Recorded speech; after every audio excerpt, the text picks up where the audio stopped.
दिल्ली सरकारी स्कूल रो छात्र दुर्बल थिबारु छात्रंक मुंड उपरे खसी पड़िला पंखा।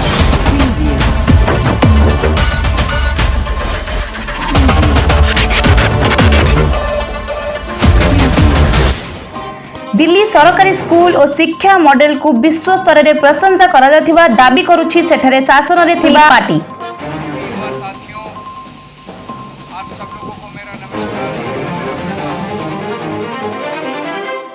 यह सह दिल्ली सरकारी स्कूल भली अन्य राज्य रे सरकारी स्कूल हेबा जरूरी बोली अनेक समय कही दिल्ली मुख्यमंत्री अरविंद केजरीवाल। सेठाकार एक सरकारी स्कूल रो दुरवस्था लगी केजरीवाल को एबे समालोचनार शिकार होगा पड़ी। दिल्लीर किछि सरकारी स्कूल रो दुरवस्था किभली ता संप्रति नांगलोई रे घटिथिबा घटनारू सामना को आसिछि। स्कूल रे पाठ पढ़ाउथिबा बेले जने छात्रंक मुंड उपरे पंखा खसी पड़िबारु एबे विरोधी टार्गेट को आसिछंदी केजरीवाल। छात्री जनक कहिछंदी जे वर्षा कारणरू छात्ररू पानी पड़ुथिबा सह फाट सृष्टि होइथिला।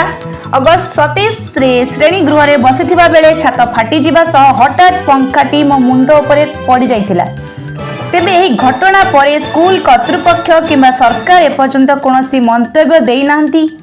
एही घटना रे सांसद तथा बीजेपी नेता मनोज तिवारी केजरीवाल सरकार को समालोचना करी कहिसंती पंखा पड़ी जिबा कारणरू दिल्लीर जने झियो आहत होई डाक्तरखाना रे जीवन और मृत्यु पाई संग्राम करुछंती। अरविंद केजरीवाल गैंग रो कार्यकलाप खराब हेबारे लागिछि। दिने हुए तो खबर मध्य आसीपारे जे विद्यालयर अधा अंश भुसुड़ी पड़िछि। मनोज तिवारी दाबी करिसंती जे दिल्ली रे प्राय 460 एभली स्कूल अछि जेउ गुडिक जेकोनोसी समय रे भुसुड़ी पारे। ए प्रसंग रे दिल्लीर शासक दल आप पक्षरु कोनोसी प्रतिक्रिया आसी नाही।